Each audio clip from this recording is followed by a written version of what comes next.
ایران اسرائیل پہ ڈائریکٹ حملے کیوں نہیں کر رہا؟ سب سے پہلے میزائل تو نہیں چلایا اس نے، تو سکولوں کو تباہ نہیں کیا اس نے، تو آئل ریفائنری کو پہلے تباہ نہیں کیا. تو آیا مین پوائنٹ پہ صرف اتنے کم لوگ اور پھر ان میں 9 لوگ، آیا یہ خبریں صحیح دے رہے ہیں؟ ایران نے جو ٹارگٹ کیا ہے جس جگہ کو، وہاں اس کا بھائی بھی مارا گیا ہے نیتن یاہو کا، ان کے 9 افسران بھی مارے گئے ہیں، اور خود نیتن یاہو ابھی تک اس کی حالت مشخص نہیں ہے کہ وہ مر گیا ہے یا زندہ ہے. ایران نے آئل سپلائی کو روکا ہوا ہے اور ابنائے ہرمز کو بند کیا ہوا ہے. خلیجی ممالک بھی تو عقل کے ناخن لینا. ایران نے یہ اعلان کیا ہے ہر وہ ملک کہ جو اپنے ملک سے اسرائیل کی سفارتکاری کو ختم کر دے، ہم اس کے لیے آئل کے جو جہاز ہیں وہ آزاد کر دیں گے. اہل ادیم نے یہ بات کی ہے، میں نام لے کے اس لیے کہہ رہا ہوں چونکہ ایک جانی پہچانی شخصیت ہے اور میڈیا کے اوپر یہ بات آتی ہے. کون کہتا ہے کہ مکتب تشیع جو ہے وہ صحابہ کا مخالف ہے؟ تو کیوں ایران جو ہے وہ ریزسٹنس دکھا رہا ہے؟ السلام علیکم.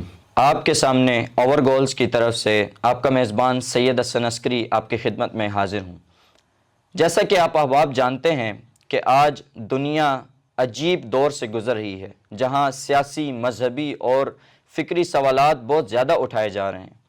آج کے پوڈ کاسٹ میں ہمارے ساتھ انتہائی معزز مہمان سید ظاہر عباس موجود ہیں، جو کہ قم المقدس سے ہماری پاس تشریف لائے ہیں. آج ہم عالمی حالات اور جو اس وقت خطے میں ایک جنگ چل رہی ہے اس کے بارے میں سوال و جواب کریں گے.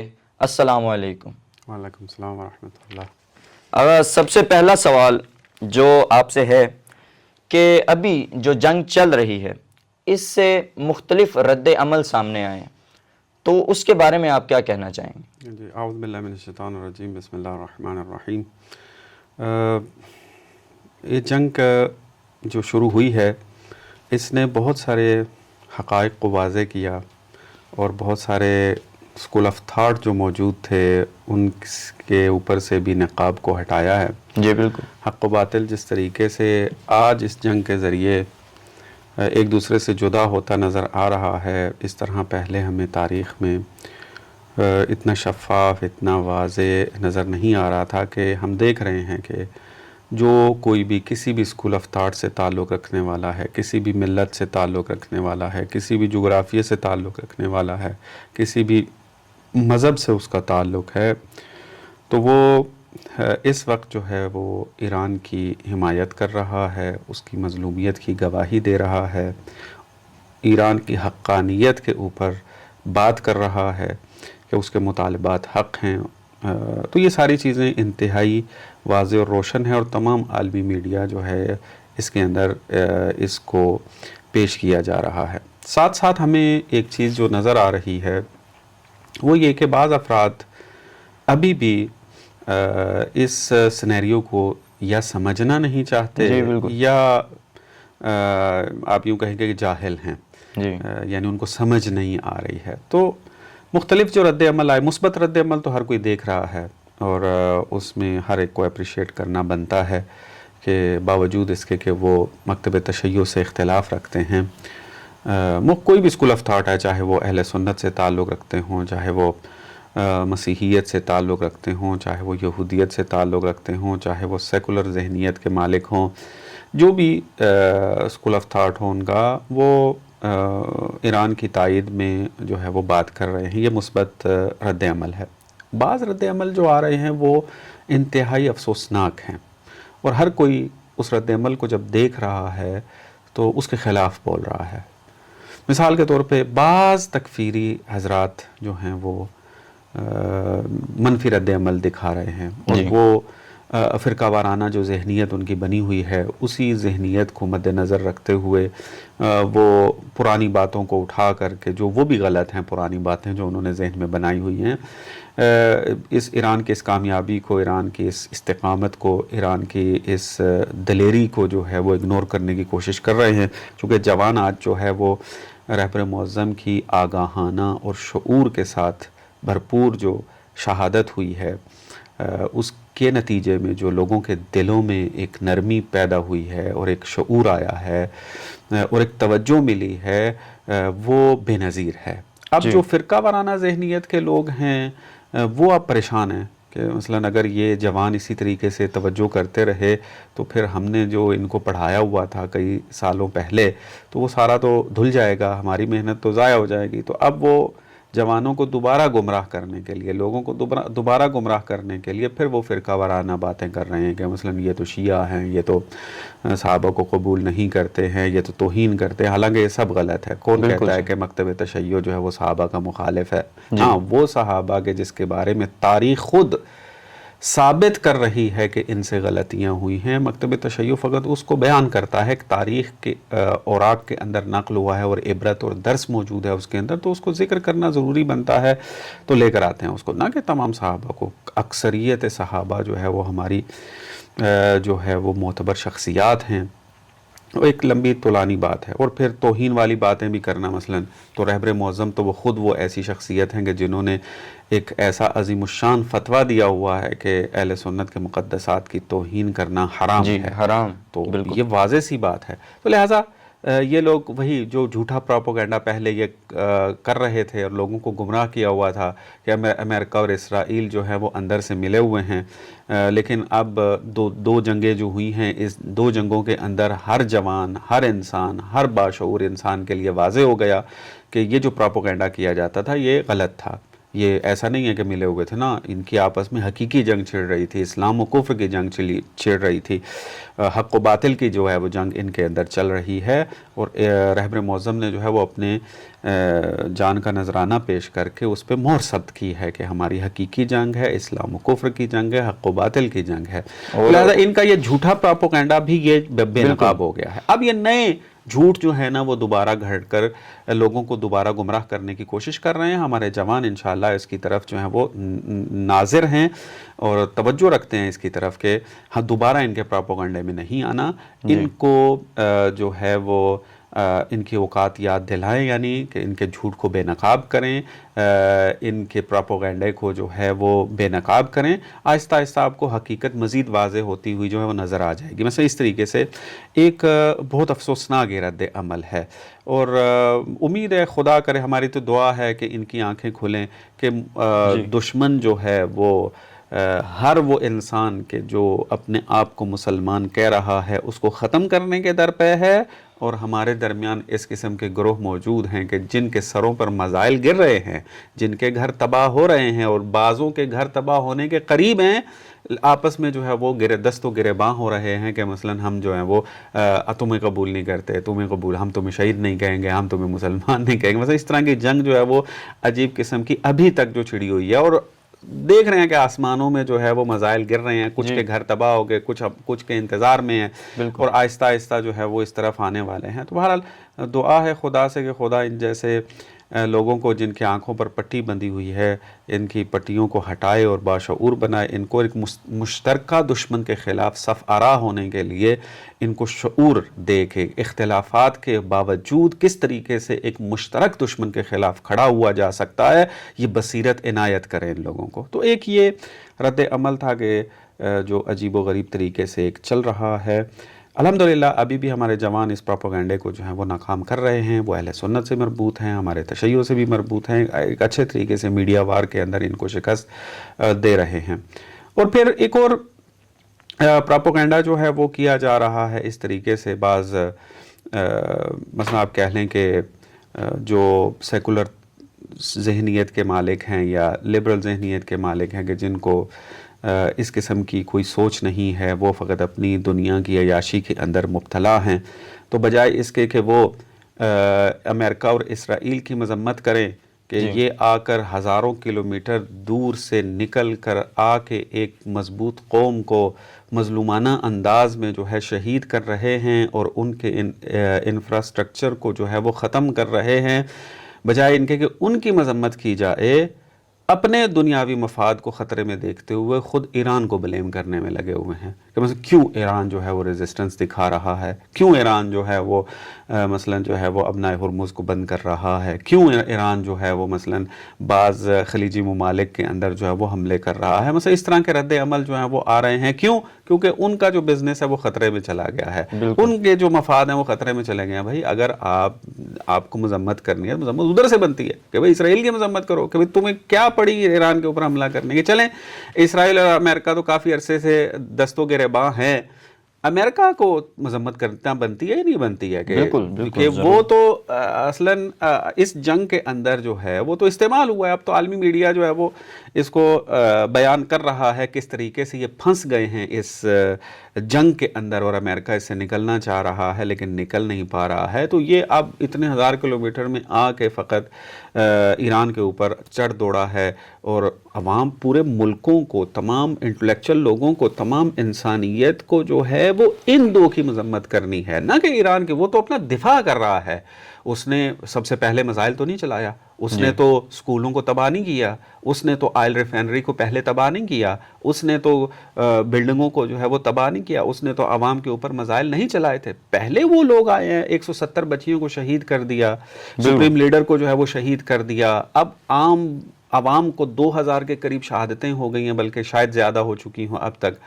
اور جو ہے وہ آئل ریفائنری کو تباہ کیا جا رہا ہے، میٹھے پانی کو تباہ کیا جا رہا ہے. یہ سارا ایران کے اوپر یہ مصیبتیں نازل کر رہے ہیں، اور ایران جب اپنا دفاع کر رہا ہے، مقابلہ کر رہا ہے، تو کہتے ہیں ایران یہ کام کیوں کر رہا ہے. تو یہ بعض اس قسم کے منفی پروپیگنڈے اور منفی رد عمل بھی سامنے آ رہے ہیں. اگر اس کے اندر جو آپ نے ایک بات کی تکفیری گروہ کے حوالے سے، تو ان کے اندر ایک سوال جو عوام کے ذہن میں بھی ہے کہ یہ تکفیری گروہ بھی اس بات پہ یعنی نقطہ اٹھاتے ہیں اور کہتے ہیں کہ یعنی ایران اسرائیل پہ ڈائریکٹ حملے کیوں نہیں کر رہا، یعنی ڈائریکٹ حملے کر رہا ہے تو زیادہ کیوں نہیں کر رہا، جیسے ابھی یو اے ای پہ یا قطر پہ یا اس باقی ممالک پہ زیادہ حملے کر رہا ہے، لیکن اسرائیل پہ ڈائریکٹ زیادہ حملے نہیں کر رہا. تو اس کے اندر آپ کیا کہنا چاہیں؟ دیکھیں یہ بھی آپ یوں کہہ لینا وہی تعصب کی اینک چڑھائی ہوئی ہے.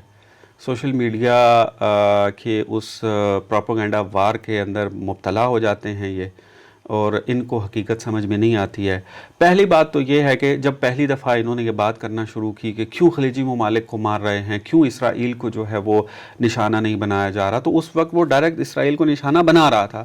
تل ابیب اور حیفا ان سب کے اوپر جو ہے وہ ڈائریکٹ جو ہے وہ حملے، کئی میزائل جو ہیں وہ داغے جا رہے تھے. پھر بعد میں ان کا موقف بدلا، انہوں نے دیکھا کہ نہیں یہ تو ہم نے تھوڑا زیادہ بول دیا ہے، ابھی تھوڑا اس کو تبدیل کرتے ہیں. پھر کہتے ہیں کہ نہیں دیکھیں جی خلیجی ممالک کے اوپر حملے جو ہیں وہ زیادہ ہو رہے ہیں، اسرائیل پہ کم حملے ہو رہے ہیں، تو کیوں اس کے اوپر جو ہے وہ حملہ نہیں زیادہ کیے جا رہے. ان سے بندہ پوچھے کہ سپاہ جو ہے وہ جب میزائل چلاتی ہے اس کے بعد ایک بیانیہ جاری کرتی ہے جو انٹرنیشنل لیول کے اوپر نشر بھی ہوتا ہے. اس کے اندر وہ تمام ٹارگٹس اپنے بتاتے ہیں کہ ہم نے یہ جو میزائل مارے ہیں یہ کہاں کہاں ہٹ کیے ہیں ہم نے. تو وہی ان کی جو ویوز چل رہی ہیں، ہر ٹی وی چینل کے اوپر وہ ویوز نمبر بھی ذکر کیے جاتے ہیں. ابھی مثلا میرا خیال میں 36-37 تک شاید یہ ویوز جو ہیں وہ پہنچی ہوئی ہیں، یعنی 36-37 بار جو ہے وہ میزائل چلائے جا چکے ہیں اور مختلف جگہوں پر ہٹ کیا گیا ہے. تو ان میں سے پوائنٹ جو ہیں وہ اسرائیل ہمیشہ ہر ویو کے اندر اسرائیل ٹارگٹ رہا ہے. کوئی ایسی ویو میزائل کی نہیں ہے کہ جس کے اندر اسرائیل ہدف نہ ہو. تو ڈائریکٹ اور زیادہ بھی ہو رہا ہے، یہ پہلی بات. دوسری بات یہ ہے کہ میڈیا سینسر اتنا کیا جا رہا ہے کہ آپ تک معلومات نہیں پہنچ رہی ہیں. مثلا آپ دیکھیں خود میڈیا بول رہا ہے، سی این این نے جو ہے وہ اس کو فاش کیا کہ سی این این کا ایک رپورٹر جو ہے وہ ایران کی سڑکوں کے اوپر گھومتا ہے اور ایران کے حالات دکھا رہا ہے، کہہ رہا ہے کہ دیکھیں یہ جنگ ہو رہی ہے، مجھے روکا بھی نہیں جا رہا، میں مکمل طور پہ رپورٹنگ کر رہا ہوں، رپورٹنگ کرنے سے بھی منع نہیں کیا جا رہا، حالانکہ یہ زیادہ نقصان میں جا رہے ہیں، ان کی عمارتیں زیادہ تباہ ہو رہی ہیں، ان کے بندے زیادہ شہید ہو رہے ہیں، لیکن مجھے روکا نہیں جا رہا.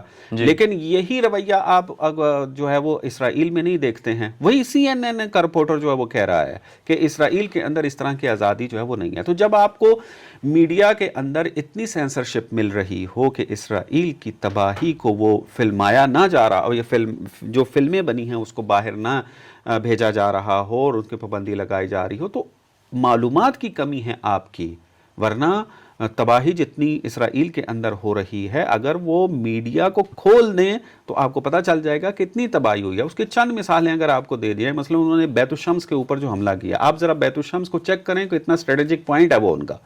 اور بیت الشمس کے اوپر جو انہوں نے قبول کیا وہ یہ کہ 9 ہلاکتیں ہوئی ہیں اور وہ بیت الشمس کو تقریباً تباہ کر دیا گیا ہے. اب آپ یہ خود دیکھیں اس کے اندر. اس کے بعد عالمی میڈیا میں ابھی بھی خبریں چل رہی ہیں کہ ہمارے اس پوڈ کاسٹ کو ریکارڈ کرتے ہوئے ابھی بھی میڈیا کے اندر یہ خبر چل رہی ہے کہ ایران نے جو ٹارگٹ کیا ہے جس جگہ کو, وہاں اس کا بھائی بھی مارا گیا ہے نیتن یاہو کا, ان کے 9 افسران بھی مارے گئے ہیں, اور خود نیتن یاہو ابھی تک اس کی حالت مشخص نہیں ہے کہ وہ مر گیا ہے یا زندہ ہے. ابھی اس کی جب ویڈیو آئی ہے تو اس ویڈیو کے اوپر بھی عالمی میڈیا نے سوال اٹھائے ہیں شاید یہ AI جنریٹڈ ہے.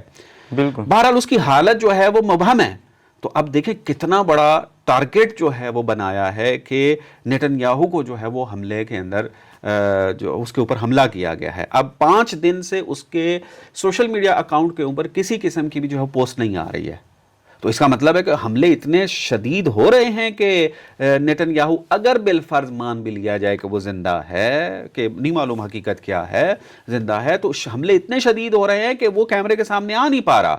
جی بالکل. اگر اتنا آپ کہیں کہ اسرائیل کے اوپر حملے نہیں ہو رہے, خلیجی ممالوں کے اوپر حملے ہو رہے ہیں, تو پھر نیتن یاہو کو تو آزاد گھومنا چاہیے تھا. اور وہ اپنے جو جس طریقے سے پہلے دندناتا پھرتا تھا, کیمرے کے سامنے آتا تھا اور رجز خوانی کرتا تھا اور دھمکیاں دیتا تھا, وہ بھی آتا 5 دن کے اندر تو لاپتہ ہوا پڑا ہے. تو اس کا مطلب ہے کہ ہاں چھپا پڑا, کہ اس کا مطلب یہ ہے کہ حملے اتنے شدید ہیں ایران کے اسرائیل کے اوپر کہ اس کو مجال اور مقام نہیں مل رہا کہ وہ اپنے آپ کو ظاہر کر کے میڈیا کے سامنے اپنی جو ہے وہ بات کر سکے. تو بس یہ پروپیگنڈا جو ہے نا وہ ان کے ذہنوں کے اندر آیا ہے. اسرائیل ڈائریکٹ جو ہے وہ حملے ہو رہے ہیں, شدت کے ساتھ حملے ہو رہے ہیں.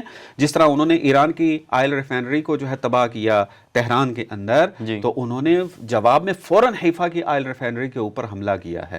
اور آپ دیکھ چکے ہیں کہ ایرانی میزائل کتنے دقیق عمل کر رہے ہیں. اس وقت 5 ان کے جو ایئر ڈیفنس وہ جو تھارڈ تھا وہ ختم کر دیے ہیں. آئرن ڈوم جو ہے وہ ختم ہو چکا ہے, یعنی ان کو اندھا کر دیا ہے. اور جب یہ جو ایئر ڈیفنس زندہ تھا, مضبوط تھا, تب میزائل جو ہیں وہ اسرائیل میں لگ رہے تھے. ابھی تو ان کے کافی حد تک وہ ڈسٹرائے ہو چکے ہیں. بالکل. تو اب تو اور زیادہ وہاں پہ خطرناک طریقے سے وہ ہٹ کر رہے ہوں گے. تو اب فلمیں نہیں آ رہی اس کی, ان کو سینسر کیا جا رہا ہے. تو اس کا مطلب یہ نہیں ہے کہ وہاں پہ حملہ نہیں ہوا. آئل ریفائنری ان کی تباہ کی گئی ہے. ان کے اور دوسرے جیسے بیت الشمس کے اوپر حملہ کیا, یہ ان کا اسٹریٹجک پوائنٹ تھا, اس کو ہٹ کیا گیا. اس کے علاوہ بھی ان کے جو افسر جو دفاتر ہیں ان کے اوپر ہٹ کیا. مثلا یہ جو موساد کے ایجنٹس افسر مارے گئے ہیں, وہ افسر جو مارے گئے ہیں, کیا وہ ان کا اہم ترین مقام نہیں ہوگا جہاں پر یہ سارا کام چل رہا ہے؟ تو اس اعتبار سے یہ والا کہنا کہ اسرائیل پہ حملے نہیں ہو رہے ہیں, ایران بہت ہلکا ہے اور خلیجی ممالک پہ زیادہ زور دے رہا ہے, نہ ایسا نہیں ہے. اسرائیل اس کے اندر شدت کے ساتھ جو ہے مورد حملے قرار پا رہا ہے. اگر اس کے اندر جو ایک چھوٹا سا سوال کہ دیکھیں ابھی یعنی انہوں نے جو مانا ہے کہ 9 اموات ہوئی ہیں اور بیت الشمس خود ان کا مین پوائنٹ بھی ہے, تو آیا مین پوائنٹ پہ صرف اتنے کم لوگ اور پھر ان میں 9 لوگ, آیا یہ خبریں صحیح دے رہے ہیں یا پھر یہیں سے پتہ ہونا چاہیے نا کہ کیا ہو رہا ہے یہاں پہ. مثلا بعض خبریں تو یہ چل رہی ہیں جو عالمی میڈیا کے اندر بعض افراد کے جو اسرائیل کے اندر جن کے رشتہ دار موجود ہیں, جو مثلا جو ہے رابطے میں رہتے ہیں, بعض نے تو یہ کہا ہے کہ 2000 تک کی ان کی بھی ہلاکتیں ہو چکی ہیں. اچھا, یہ میں نے خود میڈیا کے اوپر جو پڑھا ہے, ایک اعداد و شمار کے طور پر لے کر آئے ہیں. بھائی اتنی شدت سے میزائل لگیں اور آپ کہیں کہ وہاں پہ کچھ ہو ہی نہیں رہا ہے, اور اتنی بلڈنگیں بڑی بڑی جو ہیں وہ زمین بوس ہو چکی ہیں. اچھا, پھر اس کے بعد انڈیا کا ایک جو ہے رہنے والا, اب اس کی پوسٹ کیا ہے میں بھول گیا ہوں, اس کی ویڈیو بہت وائرل گئی ہے. جی اس نے جو ہے وہ ویڈیو بنا کے نشر کر دی اور بہت زیادہ اس نے تو اس حد تک کہا کہ ایران کے میزائل اسرائیل میں اتنے پن پوائنٹ لگ رہے ہیں آ کے, اور اتنے سخت لگ رہے ہیں کہ بنکر کے اندر 100 فٹ بنکر کے اندر بھی وہ میزائل پہنچ رہے ہیں اور ہلاکتیں ہو رہی ہیں. یعنی اب وہ اندر میں وہ ہندو ایرانی تو ہے نہیں ہے کہ آپ کہیں گے یہ جھوٹ بول رہا ہے یا جو بھی ہے, اور رہ بھی اسرائیل کے اندر رہا تھا, اسرائیل کے اندر سے وہ رپورٹنگ کر رہا تھا, وہ یہ بات کر رہا ہے. تو لہٰذا یہ تکفیری ذہنیت اور اس طرح کے لیبرل اور بعض افراد کے جو اپنی آنکھوں پر حقیقت نظر نہ آئے پٹی باندھی ہوئی ہے انہوں نے, وہ اگر ہٹا دیں تو ان کو بہت ساری چیزیں جو ہیں وہ سمجھ میں آ جائیں گے کہ ایسی صورتحال نہیں ہے. خلیجی ممالک کے اوپر بھی جو حملہ ہو رہا ہے وہ حملہ اسی وجہ سے ہو رہا ہے کہ انہی خلیجی ممالک کو امریکہ فائدہ اٹھا رہا ہے ان کا، اسی کے تیل سے استفادہ کرتا ہے اور امریکہ میں اپنی حاکمیت کو قائم کیے ہوئے ہے اسی تیل کے ذریعے. جی انہی فوجی اڈوں کو استعمال کر کے وہ ایران کے اوپر حملہ کر رہا ہے. مثلا یہ کہتے ہیں قطر کی ایئر بیس جو ہے وہ استعمال نہیں ہو رہی ہے، 3 ان کے F-15 جو ہے طیارے گرے تو قطر کے تو فضا میں گرے تھے. اگر فضا استعمال نہیں ہو رہی ان کی قطر کے اندر تو پھر یہ 3 جو ہے وہ قطر میں کیسے گر گئے؟ بالکل ٹھیک ہے، اگر درست ہے وہ کہہ رہے ہیں کہ خود بخود گرے ہیں، چلے گر جائیں خود بخود، گرے تو کس کی فضا کے اندر ہیں؟ قطر کی ایئر بیس کے اندر گرے ہیں. اسی طریقے سے مثلا بحرین کے اوپر زیادہ حملے ہو رہے ہیں تو بحرین کے اندر بحرین سے بعض ویڈیوز آئی ہیں کہ وہاں سے میزائل فائر ہوئے ہیں ایران کے لیے. تو امریکہ جو ہے وہ بالکل ان کی فضا کو استعمال کر رہا ہے. اچھا پھر آئل ریفائنری کے اوپر جو حملہ ہو جاتا ہے اس کی وجہ کیا ہے؟ اس کی وجہ یہی ہے وہ آئل ریفائنری جن کو یہ ٹارگٹ کر رہے ہیں انہوں نے ایگریمنٹ کیا ہوا ہے امریکہ کے ساتھ، وہ امریکہ کے مفاد میں کام کر رہے ہیں. امریکہ وہاں سے تیل لے جا کر اپنی اس کو بیچتا ہے اور خود بھی اس کو استعمال کر رہا ہے. تو ان آئل ریفائنریوں کو ٹارگٹ کرنا گویا کہ امریکہ کی آئل ریفائنری کو ٹارگٹ کرنا ہے. ٹھیک ہے وہ آئل ریفائنری خود اس ملک کے اندر بھی استفادہ ہو رہا ہے، جس طرح کہ مثلا ایران کی آئل ریفائنری سے چین بھی استفادہ کر رہا ہے، روس بھی مثلا یا دوسرے ممالک بھی استفادہ جو ہے وہ کرتے ہیں.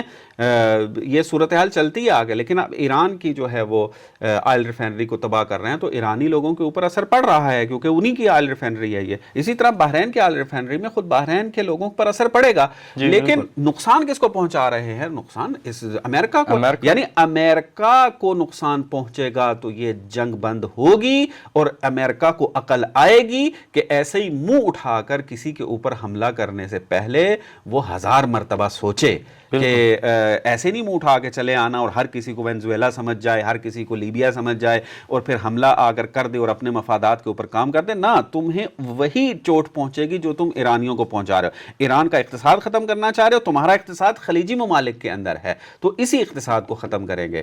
اور درست ہے اس سے خلیجی ممالک کا نقصان ہو رہا ہے، لیکن خلیجی ممالک بھی تو عقل کے ناخن لینا. ایران نے یہ اعلان کیا ہے ہر وہ ملک کہ جو اپنے ملک سے اسرائیل کی سفارتکاری کو ختم کر دے ہم اس کے لیے آئل کے جو جہاز ہیں وہ آزاد کر دیں گے، اس کو جانے کی اجازت دے دیں گے.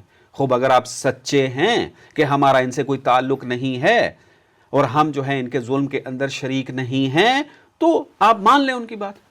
آپ سفارتکاری چھوڑ دیں اسرائیل کے ساتھ کیونکہ وہ ظلم کر رہا ہے، اس نے جینوسائیڈ کیا ہے غزہ کے اندر بھی، وہ اس کے ایران کے اندر بھی بچوں کو بوڑھوں کو خواتین کو جو ہے وہ شہید کرنے کے اوپر لگا ہوا ہے. تو آپ سفارت تعلق ختم کر دیں. آپ کہیں امریکہ کو لیٹر جاری کر دیں، امریکہ کو میڈیا کے اوپر اگر کہیں کہ بھائی آپ کی وجہ سے ہمارے ملک کو نقصان ہو رہا ہے، ایران جو ہے ہمارے ملک کو نقصان پہنچا رہا ہے، چونکہ آپ کے مفادات یہاں پر موجود ہیں، آپ مہربانی کریں یہاں سے چلے جائیں. ہم جو ہے وہ اپنے ملک کی حفاظت خود کریں گے، ہم خود مختاری کو ساتھ لے کر چلیں گے، ہم جو ہے وہ آپ کے محتاج نہیں ہیں، ہم اپنی آئل ریفائنری کو خود سنبھالیں گے، ہم آپ کے لیے استعمال نہیں ہوں. وہی جو بات ہے. اب کہیں کہ ہم نکال دیں ان کو آسانی کے ساتھ، ایران دوسرے دن جو ہے وہ بند کر دے گا. چونکہ جتنی آئل ریفائنری ہیں ان کے ساتھ ایگریمنٹ ہے امریکہ کا، اسرائیل کا، کیونکہ امریکہ کے پاس اپنا تیل تو ہے نہیں ہے، کہاں سے لے کے جاتا ہے تیل؟ ملکوں کے اوپر جو حملہ کرتا ہے تمام عالمی میڈیا اس بات پر اتفاق کرتا ہے کہ امریکہ جب بھی کسی ملک پہ حملہ کرتا ہے اس کے تیل کی وجہ سے زیادہ ہوتا ہے. وینزویلا کے اوپر جو حملہ کیا وہ بھی تیل کی وجہ سے تھا، عراق کے اندر آیا تب بھی تیل کی وجہ سے آیا. جو تب تیل ہی کی اگر جنگ چل رہی ہے، ان بادشاہوں کو کٹ پتلیوں کے طرح جو بٹھایا ہوا ہے تو تیل ہی کی خاطر تو ہے، یہی اس کی دولت ہے. اگر یہ دولت نقصان پہنچتی ہے تو امریکہ کی عقل ٹھکانے آئے گی. تو لہذا اس وجہ سے خلیجی ممالک کے اگر آئل ریفائنری اور اس طرح کی چیزوں کو بھی اگر نقصان پہنچایا جا رہا ہے تو وہ امریکہ کو نقصان پہنچایا جا رہا ہے. اگر خلیجی ممالک چاہتے ہیں کہ وہ ہمسایہ ہونے کا حق ادا کریں اور ایران ان کے اوپر حملے نہ کرے تو پھر ایک عاقلانہ ان کا مطالبہ ہے کہ امریکہ کو کہے نکل جائیں یہاں سے، ختم. بس چھوٹی سی بات ہے، نکل جائیں یہاں سے. آپ ان کو نکالنے کی طرف آ جائیں اور دوسرے دن جو ہے وہ حملے بند ہو جائیں گے. تو اگر اس کے اندر ایک اور سوال یہ بھی بنتا ہے کہ جو ایران نے آئل سپلائی کو روکا ہوا ہے اور ابنائے ہرمز کو بند کیا ہوا ہے تو اس سے باقی ممالک کے اندر بھی مہنگائی بڑھے گی ظاہراً اور شور مچے گا عوام کے اندر، تو اس کے اندر ایران کو کیا فائدہ ہے؟ جی دیکھیں یہ بات ذہن کے اندر رکھیں، یہ بات درست ہے کہ جب مہنگائی ہوگی اس میں سب متاثر ہوں گے، امیر و غریب سب متاثر ہوتے ہیں اس میں، لیکن آپ دیکھیں حالت کیا ہے، وہ اس کو اصل سینیریو پہچاننے کی ضرورت ہے. جیسے میں نے بھی پچھلے سوال کے جواب میں تھوڑی سی وضاحت کی ہے اس کی، تو اسی طرح ہی ہے کہ مثلا دیکھیں امریکہ جو ہے وہ اپنی چودراہٹ قائم رکھنے کے چکر میں ہے، وہ جو ہے وہ جس کو چاہے وہ بدماشی اپنی دکھا دیتا ہے. اب اس کا انحصار کس کے اوپر ہے؟ تیل کے اوپر ہے. اور جاتا کہاں سے ہے؟ اسی ابنائے ہرمز سے جاتا ہے. اور یورپ بھی جو ہے وہ امریکہ کی کٹ پتلی بنا ہوا ہے. امریکہ جب چاہے یورپ کو استعمال کر لیتا ہے، جب چاہے جو ہے وہ اس سے جو فائدہ لینا ہوتا ہے وہ فائدہ لے لیتا ہے، اور یورپ بھی ہے جب چپ کر کے اس سے خاموشی کے ساتھ اس کا ساتھ دے دیتا ہے. لہٰذا مثلا جینوسائیڈ ہوا غزہ میں، یورپ نے جو ہے اس کی مذمت نہیں کی ہے. اگر مذمت کرتے، اقدامات کرتے، پریشر ڈالتے اسرائیل کے اوپر امریکہ کے ذریعے، تو غزہ کے اندر جو ہے وہ جینوسائیڈ نہ ہوتا. مثلا دوسرے ملکوں کی خود مختاری ختم کرنے کے لیے جب امریکہ حملے کرتا ہے تو اس میں سہولت کاری کے کون میدان فراہم کرتا ہے؟ یہ یورپ فراہم کرتا ہے. تو جب وہ ہر کام میں امریکہ کا ساتھ دینے کے لیے کھڑے ہوئے ہیں، تو اب وہ کیا کر رہے ہیں؟ ایران کو ختم کرنے کے پیچھے ہیں. تو ایران کے پاس بھی ایک حربہ موجود ہے. ٹھیک ہے، اگر مجھے ختم کرنا ہے تو پھر میں تمہیں ختم کروں گا، تمہارا اقتصاد جب ختم ہوگا تم ختم ہوگے اس کے اندر. تو اب وہاں پر اسٹریٹجی یہ اپنائی ہے کہ ابنائے ہرمز سے پھر اب تیل کوئی نہیں لے کے جائے گا یہاں سے. اگر کسی میں ہمت ہے تو نکال کے دیکھیں، اب تیل کی قیمتیں اوپر جائیں گی. اچھا، یورپ تو نہیں ابھی پریشر ڈال رہا، جی درست ہے، دوسرے لوگ بھی، دوسرے ممالک بھی ابھی خاموشی سے فقط لفظی بیانیے جاری کر رہے ہیں کہ ہم مذمت کرتے ہیں، ہم ایسا نہیں ہے، لیکن پریشر نہیں ڈال رہے ہیں. لیکن جیسے ہی تیل کی چڑھے گی قیمتیں اوپر، جی ٹھیک ہے، اور مہنگائی آسمانوں کو چھو جائے گی، تو پھر ظاہر سی بات ہے اقتصاد کا بازار بند ہونا شروع ہوگا. تو پھر وہاں پر فقط مذمتی بیان نہیں آئیں گے، وہاں پر پھر ٹرمپ کے اوپر اور اسرائیل کے اوپر پریشر بڑھے گا کہ بھائی ہماری معیشت تباہ ہو رہی ہے، ہمارا ملک جو ہے وہ تباہی کے دہانے کے اوپر موجود ہے. حقیقی پریشر بڑھائیں گے، اور پھر امریکہ کو سبق دینے کے لیے ابنائے ہرمز کو بند کرنا ضروری ہے. اور اگر یورپ چاہتا ہے یا خلیجی ممالک چاہتے ہیں کہ مہنگائی نہ ہو، تیل کی ترسیل شروع ہو جائے اور کوئی مشکل پیش نہ آئے، اس کا ایک رائے حل یہی ہے کہ امریکہ کو امریکہ کے اندر محدود کریں. بالکل. امریکہ کو اس مشرق وسطیٰ کے اندر اس کی حاکمیت کو ختم کریں. امریکہ کی سہولت کاری کا کردار نبھانا جو ہے وہ ختم کر دیں. تو آپ دیکھیں گے کہ ایران جو ہے وہ، ایران کس کے ساتھ جھگڑا نہیں ہے، اس کا جھگڑا ہے امریکہ کے ساتھ، چونکہ وہ اس کے بچوں کو مار رہا ہے، وہ اس کے انفراسٹرکچر کو ختم کر رہا ہے، وہ اس کو ختم کرنا چاہ رہا ہے، ان کے سپریم لیڈر کو جو ہے وہ ختم کر دیا ہے، سب کچھ کیا ہے. تو اب جواب میں یہ عاقلانہ اخلاقاً بھی ان کا دفاع اس طرح کا بنتا ہے، اس کے اوپر کوئی بلیم نہیں آتا ہے، اور عقلاً بھی جو ہے کوئی مشکل پیش نہیں آتی ہے. ایران کے اوپر بلیم نہیں ہونا چاہیے، بلیم ہونا چاہیے ان کے اوپر. یورپ امریکہ اسرائیل کو بلیم کرے، ایران کو بلیم نہ کرے. اور ہمارے اگر بعض مسلمان حضرات کہہ رہے ہیں خلیجی ممالک کی وجہ سے پریشان ہیں اور پھر ایران کے اوپر مذمتی بیان دے رہے ہیں، تو وہ ایران کو مذمتی بیان نہ دیں، وہ خلیجی ممالک کے بارے میں مذمتی بیان دیں کہ بھائی تم کیوں ان کے پیچھے پڑ گئے ہو، چھوڑ دو، نکال دو ان کو یہاں سے، اپنی معیشت بچاؤ. ٹھیک ہے، آپ ایک مسلمان ملک کے ساتھ مل کے اپنے ہمسائے ہونے کا کردار نبھاؤ. یہ والا کام اگر شروع کر دیں کوئی مشکل پیش نہیں آئے گی. جی، اگر اس کے اندر یہ بھی کہ امریکہ کی جو یہ چودراہٹ ہے اور یہ جو اس کی بدماشی ہے، یہ اس کے اقتصاد کی وجہ سے ہے، یعنی اس کا اقتصادی نظام مضبوط ہونے کی وجہ سے، یا کوئی اور پہلو بھی ہے اس کے؟ دیکھیں، ایک ملک یا ایک تہذیب اگر ایک حاکم بنتی ہے تو اس کے اندر مختلف محرکات ہوتے ہیں. اس میں سے ایک جو ہوتا ہے وہ اقتصادی ہے، کہ اگر آپ ایک عالمی معاشرے کی اگر اقتصاد کو، اس کے لگام کو آپ اپنے ہاتھ میں لے لیں تو آپ جو چاہیں گے وہ ہوگا، چونکہ معاشرے کی بنیاد جو ہے وہ اقتصاد ہوتی ہے. تو اس وقت آپ دیکھیں کہ امریکہ نے جو ہے وہ اقتصاد پوری دنیا کا اپنے ہاتھ میں لیا ہوا ہے. یعنی وہ کہتا ہے کہ تجارت کرنی ہے تو ڈالر میں کرنی ہے، درست ہے، اور میرے قوانین کے مطابق کرنی ہے. تو اس اعتبار سے تو ابھی ایک اور ایران نے ایک قدم اٹھایا ہوا ہے بڑا کامیابی کے ساتھ، وہ یہ ہے کہ وہ یورپ کے ممالک کہ جن کے ساتھ ایران کی کوئی جنگ نہیں ہے اور وہ سہولت کاری کے کردار بھی ادا نہیں کرتے ہیں، تو ان کو کہا ہے کہ جو چینی کرنسی کے اندر معاملہ کرتا ہے تیل کا، ہم اس کو بھی جانے کی اجازت دے دیں گے. یعنی یہاں کیا ہے، یہاں بھی امریکہ کو ٹھیس پہنچائی جا رہی ہے، کیونکہ امریکہ نے اپنے ڈالر کو بچا کے رکھا ہوا ہے تیل کے ذریعے، کہ تیل کے معاملات ڈالر کے اندر اس نے ضروری قرار دیے ہوئے ہیں. ایران نے کہا ہے کہ میں ان یورپ کی کشتیوں کو بھی چھوڑنے کے لیے تیار ہوں، بعض جو اس نے تشخیص دی ہیں وہ چینی اگر کرنسی کے اندر معاملہ کر لیتے ہیں. تو اس اعتبار سے جو ہے وہ یعنی ایران کا مکمل فوکس جو ہے وہ امریکہ کے اقتصاد کو تباہ کرنا ہے، اور اقتصاد کے ذریعے جو اس نے حاکمیت جمائی ہوئی ہے، اپنی بدماشی چمکائی ہوئی ہے، جو اس بدماشی کو ٹھیس پہنچانی ہے اور اس کی بدماشی نکالنی ہے ہماری زبان میں. تو خدا انشاءاللہ ہماری تو دعا ہے کہ اس کی بدماشی نکلے اور باقی ملتیں ایران کی وجہ سے آزاد ہو جائیں گی.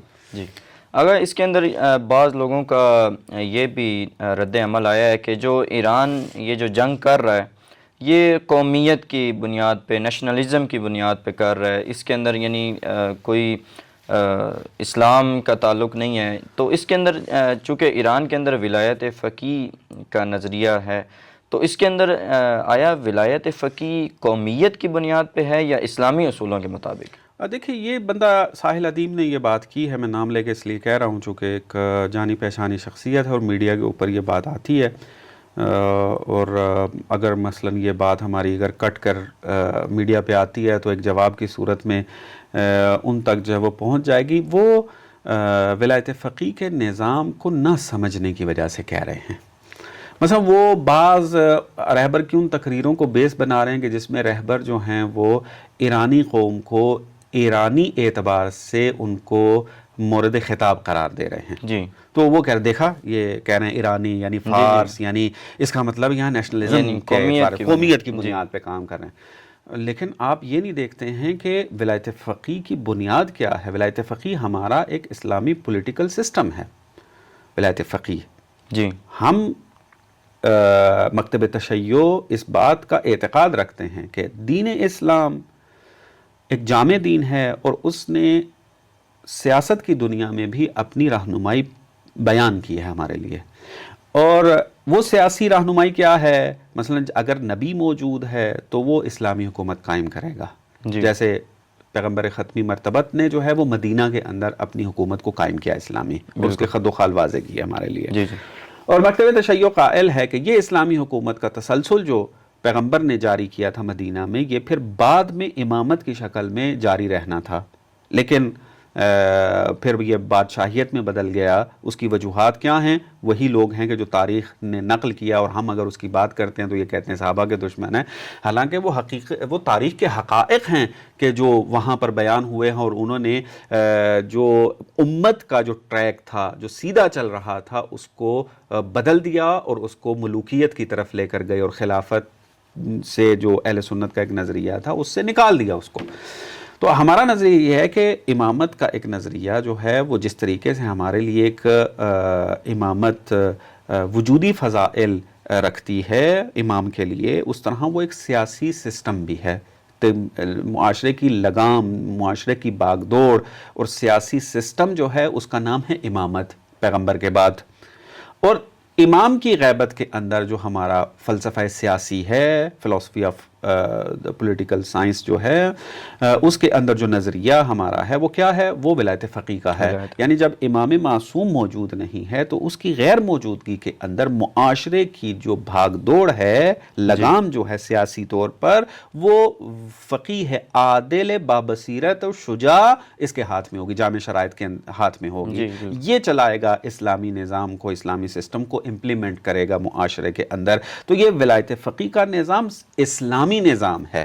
اور یہ جو نظام ہے اس کی بیس نیشنلزم کے اوپر نہیں ہے، یہ ایرانی کے ساتھ خاص نہیں ہے. ولایت فقیہ کا نظام یہ مکتب تشیع اسلام، چونکہ مکتب تشیع میں اس لیے کہہ رہا ہوں چونکہ ہم اس نظریے کو پیش کر رہے ہیں، ورنہ اگر اس کے مبانی کو دیکھا جائے، اگر اس کی جو فاؤنڈیشنز کو دیکھا جائے تو یہ جو نظریہ ہے اس کا تعلق شیعہ سنی سے نہیں ہے، یہ اسلام سے ہے. یعنی اگر اس کے فاؤنڈیشنز کو کوئی پڑھ لے تعصب کی اینک اتار کے، وہ اس نظام کو قبول کرنے کے لیے تیار ہو جائے گا. جی ابھی مقام نہیں ہے کہ میں اس نظریے کو مکمل کھول کر بیان کروں، لیکن یہ نظریہ ولایت فقیہ اسلام کی بنیاد پر رکھا گیا ہے، قرآن و سنت اس کی بنیاد ہیں، اور روایات اہل بیت ہیں جس سے اس کو استخراج کیا، اور انسانی عقل ہے سب سے بڑی، کہ انسان کی عقل یہ کہتی ہے کہ جب آپ کے پاس فقیہ جامع الشرائط موجود ہے اور بابصیرت بھی ہے، شجاع بھی ہے، اور وہ دین کے اوپر جو ہے وہ مہارت رکھتا ہے، اور اسلام نے معاشرے میں عملی شکل اختیار کرنی ہے، تو جب ایک ماہر انسان موجود ہے تو وہی اس کو عملی شکل دے گا، وہی اس کے سسٹم کو سنبھالے گا، انسان کی عقل یہ کہتی ہے، تو اسی کو ہم ولایت فقیہ کہتے ہیں۔ یعنی فقیہ کو جو ہے وہ برسر اقتدار ہونا ہے تاکہ وہ اس اسلام کو صحیح طریقے سے معاشرے کے اندر امپلیمنٹ کر سکے، چونکہ وہ ماہر ہے دین کا۔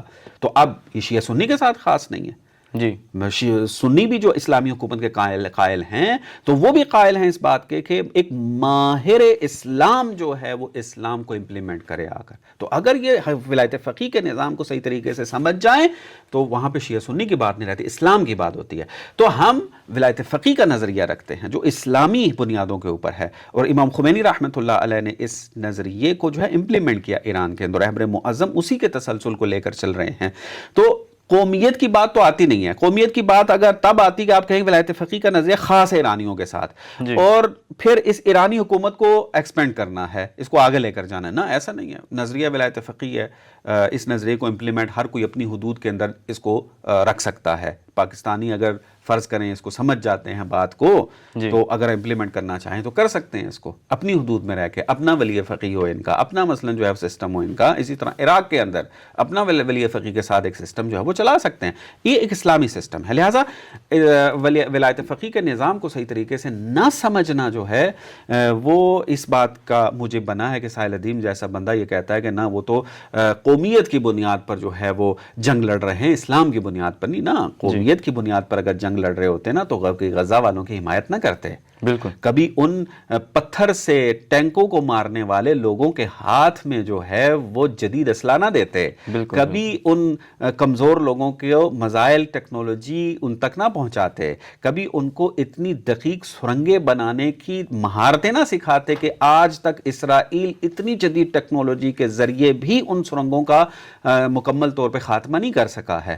یہ قومیت کی بنیاد پہ نہیں ہو سکتا، یہ اسلامی بنیادوں پہ ہو سکتا ہے، جہاں اسلام و کفر کی بات ہو رہی ہو تو وہاں جو بھی نظر آئے۔ اب مثلا یہاں پہ جو ہے وہ غزہ کی حمایت جو ہے وہ کرتے ہیں، اسی طریقے سے آپ دیکھ لیں جو یمن کے اندر جو ہے وہ حمایت کی جا رہی تھی، یمن کے اندر بھی یہی صورتحال تھی کہ وہ ڈیفرنٹ ہے، وہ بھی شیعہ نہیں ہیں، قومیت کی بنیاد پر وہ عرب ہیں، جی بالکل درست ہے۔ غزہ والے جو ہے وہ اہل سنت سے تعلق رکھتے ہیں، یمن جو ہیں درست ہے کہ مکتب تشیع سے نکلے ہوئے ہیں، لیکن ان کی فقہ تو اہل سنت والی ہے، لیکن پھر بھی ان کو مضبوط کیا، اور انہوں نے ایسا امریکہ کو سبق سکھایا تھا کہ ابراہیم لنکن جیسی جو یہ دیو لے کر آتے ہیں ڈراتے ہیں لوگوں کو، انہوں نے بھگا دیا تھا۔ بالکل ایران تو ایک بڑا ملک ہے نا، اور یمن کی نسبت تو اس کا مقایسہ نہیں کیا جا سکتا، ان یمنیوں نے جو ہے بھگا دیا تھا ان کو اپنی اوقات جو ہے وہ یاد دلا دی تھی۔ تو قومیت کی بنیاد پہ بالکل بھی یہ نظریہ قائم نہیں ہے، اور جتنا بھی بیداری کی تحریک اٹھائی ہے امام خمینی رحمۃ اللہ علیہ نے اور رہبر معظم نے، وہ اسلام کی بنیاد پہ تھی۔ اور اس وقت آپ دیکھ لیں وحدت کی کانفرنسیں کروانا، علماء عالم کو اکٹھا کرنا اور ان کو وحدت کی فکر دینا اور وحدت کے لیے عملی اقدام کرنا، آپ بتائیں کون کر رہا ہے؟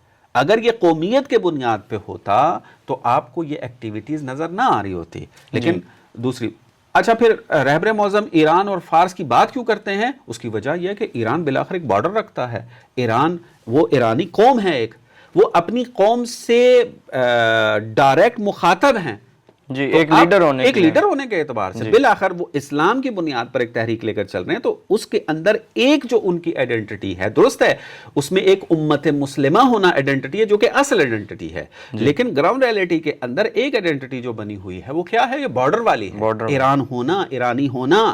تو اب وہ جب ایرانیوں سے مخاطب ہیں تو ان کو بیدار کر رہے ہیں کہ تمہاری تہذیب کتنی غنی ہے، کتنی مستقل ہے، تم جو ہو کتنے نڈر ہو، کتنے شجاع ہو، تمہارے پہلے بھی جو لیڈر رہے ہیں اور ہم بھی اسی طریقے سے جو کام کر رہے ہیں، تو الفاظ کے پیچ و خم میں جا کر انسان یہ کہے اور یہ تجزیہ کر رہا ہو کہ یہ قومیت کی بنیاد کے اوپر موجود ہے، تو اس کا مطلب ہے کہ یہ اپنی اس جہالت کا اظہار کر رہے ہیں. حقیقت میں انہوں نے اس نظریے کو پڑھا ہی نہیں ہے. میں ساحل ادیم صاحب جیسے لوگوں کو یہ کہوں گا کہ ولایت فقیہ کو اصلی ریسورسز کے اندر جا کر پڑھنے کی کوشش کریں، اور دوسرا امام امت کا جو نظریہ انہوں نے پیش کیا ہے اس امام امت کے نظریے کو پڑھیں کہ امام خمینی رحمۃ اللہ علیہ نے، رہبر معظم نے جتنی خوبصورتی کے ساتھ اس نظریے کو وضاحت کی ہے.